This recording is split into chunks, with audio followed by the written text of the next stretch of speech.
ایک فرقے کے خلاف اجماع کبھی نہیں ہوا اور آپ کے خلاف اجماع ہو گیا ہے. آپ کافر اور دائرہ اسلام سے خارج ہیں. باقی چند فرقے بعض کو سمجھتے ہیں، بعض فرقے مقابل پہ چند کو سمجھتے ہیں. یہ فلسفہ ہمیشہ سے جاری ہے، لیکن آپ نکال کے دکھائیں کہ ایسا کبھی اجماع ہوا ہو یا نہ ہوا ہو. جماعت احمدیہ نے تسلیم کیا، یہ تاریخی حقیقت بالکل سچی ہے اور قرآن کی اس آیت کے عین مطابق ہے. تحسبهم جمیعا، اجماع ضرور ہوا ہے، وقلوبهم شتیٰ، لیکن آپس میں بٹے ہوئے ہو. اجماع ہوا ہے جماعت احمدیہ کی مخالفت پر. اس اجماع کے متعلق جماعت احمدیہ نے ایک موقف پیش فرمایا کہ اس اجماع کا ذکر احادیث میں موجود ہے، اس لیے ہماری باتوں کو تو تم نہیں مانو گے، لیکن اگر تمہیں حضرت اقدس محمد مصطفیٰ صلی اللہ علیہ وسلم سے سچا پیار اور عقیدت ہے، تم غلامی کا سچا دعویٰ کرتے ہو، تو اب اس کی روشنی میں اس حدیث پر غور کرو کہ تمہارے اجماع کی حقیقت کیا ہے. ایک موقع پر حضرت صلی اللہ علیہ وسلم نے اپنی امت کے بٹنے کا ذکر فرمایا اور بڑے درد سے یہ بتایا کہ جس طرح یہود 72 فرقوں میں بٹ گئے تھے، میری امت بھی پھٹتے پھٹتے 72 فرقوں میں پھٹ کے منقسم ہو جائے گی. پھر فرمایا کہ ایک جماعت پھر خدا بنائے گا، یعنی ایک جماعت ہوگی 73ویں، اور وہ جماعت، اس جماعت کے سوا کلہم فی النار، وہ باقی سارے فرقے ناری ہوں گے. اس کا یہ مطلب نہیں کہ نعوذ باللہ ہر مسلمان جو دوسرے فرقوں سے تعلق رکھتا ہے جہنم میں جائے گا. یہ ایک ناراضگی کا اظہار ہے حضرت صلی اللہ علیہ وسلم کی طرف سے، یہ بتانے کا کہ وہ حقیقی مسلمان نہیں رہے. اس میں دو باتیں بہت عظیم الشان بیان ہوئیں. اول یہ کہ سواد اعظم کا دعویٰ کرنے والے کہ چونکہ سواد اعظم کا فیصلہ اس لیے سچا ہوگا، اس کے خلاف حضرت صلی اللہ علیہ وسلم کا فتویٰ مل گیا کہ یہ اس کی بنیاد ہی کوئی نہیں کہ سواد اعظم کا فیصلہ سچا ہوتا ہے، بلکہ 73 میں سے ایک کو جماعت کہا اور جو بعد میں آنے والی ہے، اور 72 کو صداقت سے دور فرمایا، 72 کو صداقت سے ہٹا ہوا فرمایا. 72 کو ایک طرف رکھا، ایک تھیلی میں ڈالا، اور ایک کو ایک تھیلی میں ڈالا، ان دونوں کے درمیان امتیاز کر دیا. اب سوال یہ پیدا ہوتا تھا کہ ان 72 کی اس ایک کے مقابل پر کیا حیثیت ہے. تو حضرت خلیفۃ المسیح الثالث نے اسمبلی کے ممبروں سے بڑے ادب سے یہ درخواست کی، توجہ دلائی کہ تم مسلمان حکومت میں رہ کر اسلام کے نام پر حاصل ہونے والے ملک میں اپنی اسمبلی میں حضرت صلی اللہ علیہ وسلم کے فیصلے کے خلاف بغاوت نہ کرو. خدا تعالیٰ اس چیز کو پسند نہیں کرے گا، تمہیں اس کی سزا ملے گی. تم یہ تو کہہ سکتے ہو کہ 72 یہ ہیں ہمارے نزدیک اور ایک یہ ہے، مگر یہ نہیں کہہ سکتے کہ ایک جھوٹا ہے اور 72 سچے ہیں، کیونکہ رسول اللہ صلی اللہ علیہ وسلم نے جو فتویٰ دیا ہے 72 اور ایک کا مقابلہ کر کے، اس میں 72 کو جھوٹا کہا ہے اور ایک کو سچا کہا ہے. تم یہ کہہ سکتے ہو کہ تم 72 میں ہو، ہمیں جھوٹا کہنا چاہتے ہو تو ہمیں سواد میں داخل کر کے جھوٹا کہو. سواد عالم سے نکال کے جھوٹا کہنے کا تمہارا حق کوئی نہیں بنتا. اس معاملے میں تمہارا فیصلہ نہیں چلے گا، چاہے تم 72 کے 72 اکٹھے ہو کر فیصلہ کرو. فیصلہ رسول اللہ صلی اللہ علیہ وسلم کا چلے گا. ہاں، تم نے یہ اپنے ہاتھ سے اپنی تقدیر لکھ دی کہ ہم 72 ہیں اور یہ ایک ہے،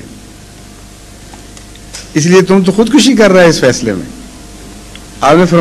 بار بار توجہ دلائی کہ دیکھو میں تمہیں پھر نصیحت کرتا ہوں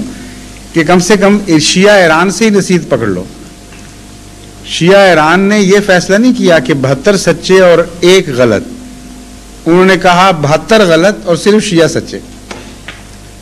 اور یہ کہہ کر مسلمان کی تعریف یہ کی کہ جو شیعہ ہے وہ مسلمان ہے. چنانچہ ایران میں صرف ایک ہی اسلام ہے اس وقت، شیعہ اسلام، باقی اسلام سمجھتا ہی نہیں. وہ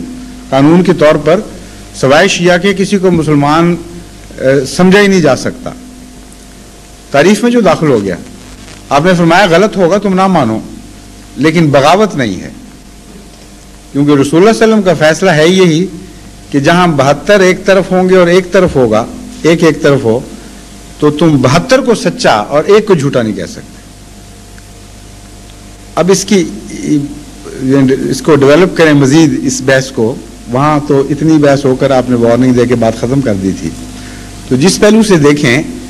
بڑے ہی پر لطف نئے نئے مضمون جماعت احمدیہ کے حق میں ابھرتے جاتے ہیں۔ ایک یہ ہے کہ ان 72 کے اندر جن کے متعلق اسمبلی نے اعلان کیا اور اخباروں میں سرخیاں لگ گئیں کہ اسلام کے 72 فرقوں نے متفقہ طور پر جماعت احمدیہ کو دائرہ اسلام سے خارج کر کے باہر پھینک دیا ہے، یہ چھپے ہوئے اخبار پاکستان کے موجود ہیں، ہماری لائبریری میں یہ سرخیاں لگی ہوئی تھی، لفظ 72 لکھا ہوا اوپر، یہ خدا کی تقدیر نے لکھایا، بعد میں پچھتائے اور بعد میں ہم سے پوچھنے لگ گیا کہ کوئی نہیں 72 ہوئے ہی نہیں تھے، لیکن اللہ کی تقدیر جاری ہو گئی، اس فیصلے پر یہ چھپ گیا تھا سب کچھ۔ اب آگے چلیے،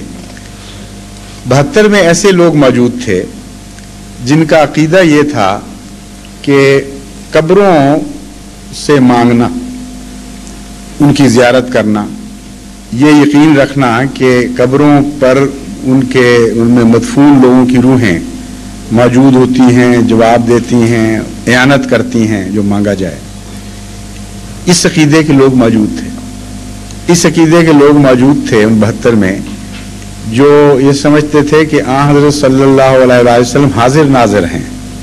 اور اس معاملے میں خدا کے ساتھ شریک ہیں علم غیب میں بھی، اور جب آپ کا ذکر کیا جائے آپ وہاں تشریف لے آتے ہیں، موجود ہوتے ہیں، اسی لیے مولود میں کھڑے ہونے کا حکم ہے۔ اور اس عقیدے کے لوگ بھی تھے کہ جو یہ عقیدہ رکھے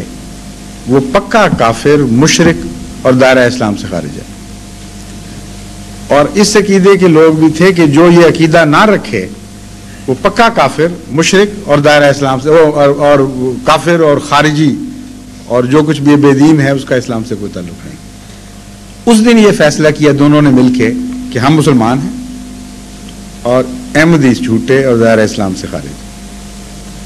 اب تقویٰ کہاں باقی رہ گیا اس فیصلے میں؟ اتنا بنیادی اختلاف ہو اور اسلام کی چھاپ کی اجازت دے دینا، اس کا مطلب یہ بنا کہ اب اسلام کے اندر بیک وقت متضاد عقیدے رکھے جا سکتے ہیں۔ اسلام میں یہ بھی جائز ہے کہ انسان شرک کرے، اسلام میں یہ بھی جائز ہے کہ مشرک کو ناری جہنمی قرار دے، اور یہ بھی جائز ہے کہ شرک نہ کرے اور شرک نہ کرنے والے کو مشرک، جہنمی اور ناری قرار دیں، یہ سب اسلام ہے۔ اس فیصلے کے مطابق یہ بات بھی اسلام بن گئی کہ حضرت ابوبکر صدیق رضی اللہ تعالیٰ عنہ غاصب تھے، نعوذ باللہ صرف غاصب ہی نہیں بلکہ منافق تھے، منافقوں کے سردار تھے، اور آن حضرت صلی اللہ علیہ وسلم کے بعد عشرہ مبشرہ کے سوا کوئی بھی مسلمان باقی نہیں رہا، سارا عرب منافق بن گیا اور ایک منافقانہ خلافت کی بنیاد ڈالی گئی۔ یہ عقیدہ بھی اس دن فیصلہ ہوا کہ پکا مسلمانوں کا عقیدہ ہے، اور یہ بھی فیصلہ ہو گیا کہ جو اس عقیدے کو جھوٹا اور لعنتی سمجھے اور سمجھے کہ یہ ظلم ہے، انتہا ہے، ایک صدیق کو کافر بلکہ نہ منافق بلکہ منافقوں کا سردار قرار دیا جائے، بڑا ظلم ہے، وہ بھی پکے مسلمان۔ یہ بھی فیصلہ ہو گیا کہ آج کے دن وہ لوگ بھی پکے مسلمان ہیں جو کہتے ہیں کہ حضرت علی رضی اللہ تعالی عنہ پر